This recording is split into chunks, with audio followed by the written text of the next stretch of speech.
What's up, Matt Clark here at the new Matt Clark, a video about the circumstances leading up to my last arrest. I'm going to break down the circumstances of that whole time over the next couple videos, but this is the video of the lead up. Stay tuned for a great video. The new Matt Clark.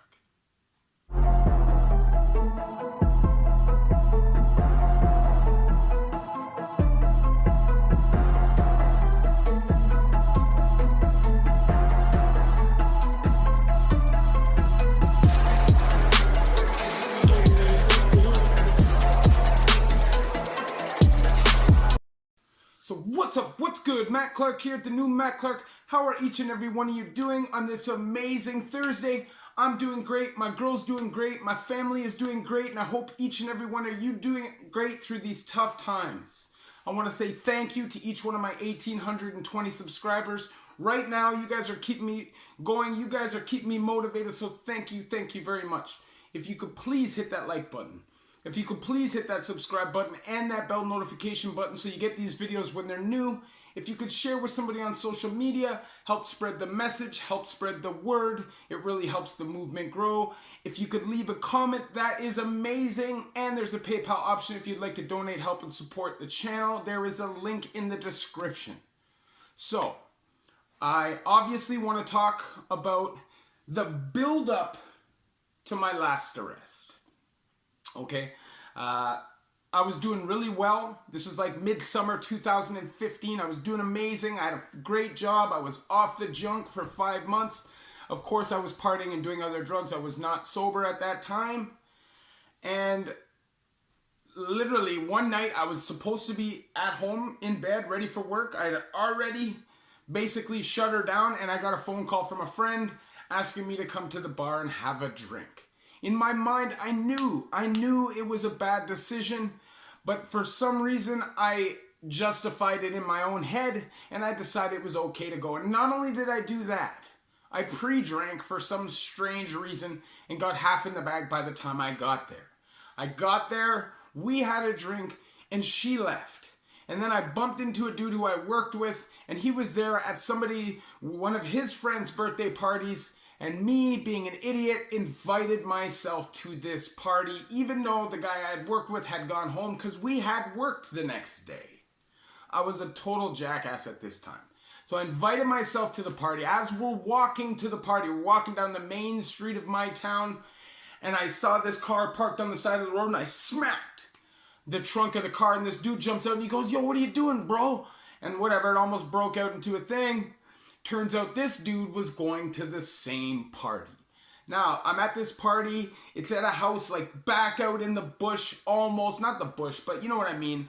The place where I live is a small town, and this was off the main drag, kind of locked away out with a big property, etc. A pool. There's a bunch of people there, probably 40 people, 50 people at this party. It was a birthday party, and honestly, I'm ashamed of my behavior. I had my shirt off, I was doing push-ups, acting like a total douche, didn't know anybody, trying to talk to all their girls, and there's this one dude who I had almost kicked off with at the bar because of something that I had said, and he didn't like what I had said, even though what I had said was perfectly fine. He was just trying to be a tough guy. And when we got to this house party now, I set my eyes on effing with him. Because that's just the kind of person that I was at the time.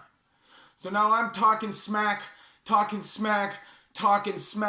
and I'm finally trying to fight this dude because I'm just over his whole everything, right? The guy just got a bad attitude, and I figured that I was in a safe situation because I'm stupid, right? And when I get intoxicated, especially on liquor, which it doesn't happen very often, but when I do get really drunk, I become a different person. I definitely start speaking my mind, which I do when I'm sober anyways, but it goes to a whole next level if I'm hammered. So here I am starting crap, trying to pick a fight, and obviously everybody's gonna get in between us, and suddenly I'm in the swimming pool. I'm treading water, and at this time I thought that I was pushed into the swimming pool, but it turns out that wasn't the case. I was hit twice. I was just too drunk to notice it, and I didn't realize it till the next day when I woke up and my neck and the back of my head was sore, which is a terrible shot considering the guy was face to face with me. But either way, I went into the pool. I'm treading water in the pool, telling this guy, "You goof, I'm coming out of the pool."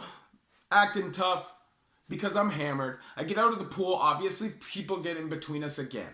So I say, okay, I'm snapping at this point. I'm losing it. I walk out the front gate. This guy comes chasing after me. He's like, "Bro, just chill out." Of course, I swung on him. I walked down the street into somebody's backyard, kicked the shed in, and grabbed a big spade shovel because at this point, I was in a ballistic blind rage. I was now walking back up the street to this party, fully committed to using the shovel to smack somebody with it. And then I realized that the whole party was standing there. And they were over it. They were done. They had enough of me. My time at this party was over. And I looked down, saw that I had this shovel. There was a whole crew of them, and all of a sudden that crew just came running. So I realized that this shovel wasn't probably going to do me much good, and I dipped out. I was so hammered, I don't know what the hell happened. I went home, came into the house, poured a glass of sugar and mustard, and went upstairs and went to sleep. Half an hour later, I was waking up. I was not happy, first of all, because I had almost gotten jumped, and second of all, because I had just fallen asleep and I was still hammered. So what did I do? I took my frustration out on the people that I loved and Tasmanian deviled up and down the house. I smacked in the fridge.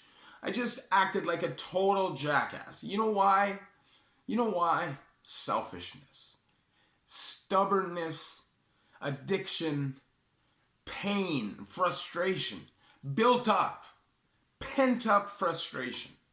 And I just snapped. And usually it happens that way. Usually we end up snapping on the ones we love the most because we know they can take it. We know that they'll forgive us for what we say. We know that they know we don't mean it. But a lot of the times that doesn't make it right. It's still cruel. It's still cold. And I was wrong for that. Now I was on the streets. I was out in the streets. First, I went and stayed with a boy of mine's mom. She rented me a room. And this situation was not a good situation. It was like a rooming trap house / party house. There's 5 or 6 people renting there. Everybody's on their welfare checks. The person who's renting the house and actually renting the rooms to all of us is living for free. And it's just a crazy situation. Lots of drugs, lots of booze, lots of sex. Just a crazy situation. No rules, out of bounds. And I got deeper and deeper, eventually lost my good job. I was building pools at the time and was doing real well. I lost that job eventually because that's inevitable when you're living like that. And eventually I didn't pay my rent at the place where I was renting. And I went and moved down into Richmond Hill into a certified trap house where I got face down into the heroin and the coke again.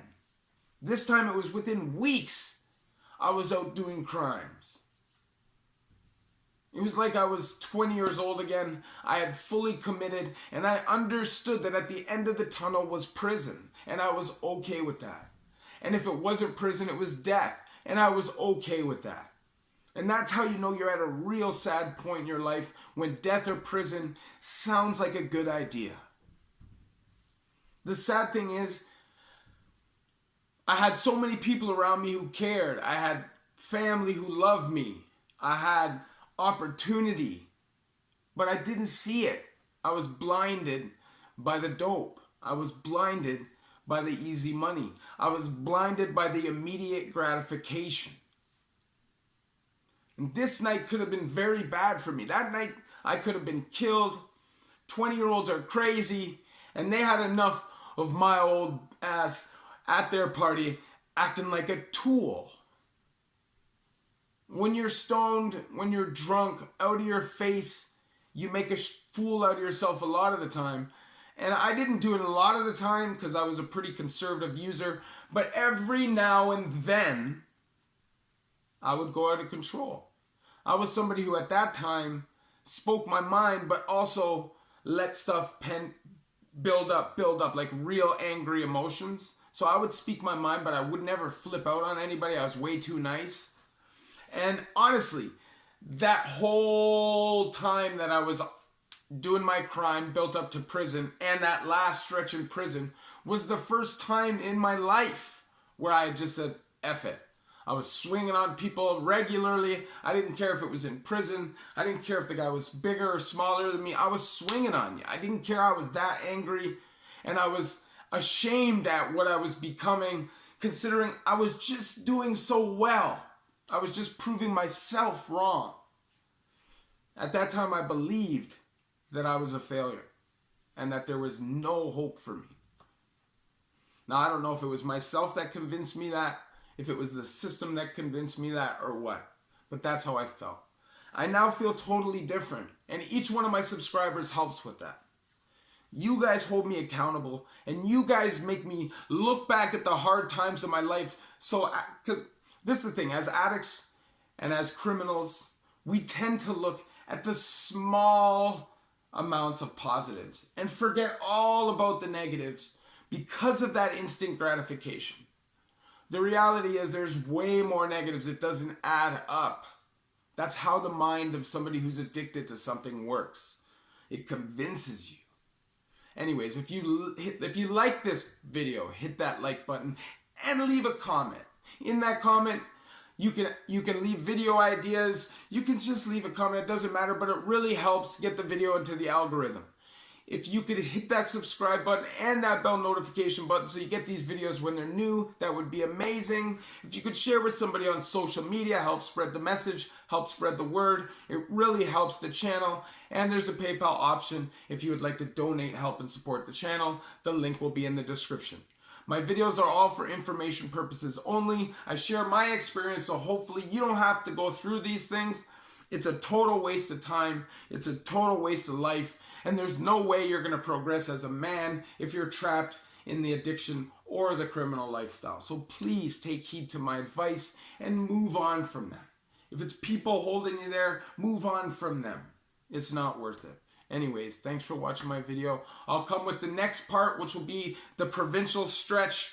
And first I'll start with the arrest, and then I'll go up into the provincial part. So thanks for watching my video. I love y'all. It's the new Matt Clark.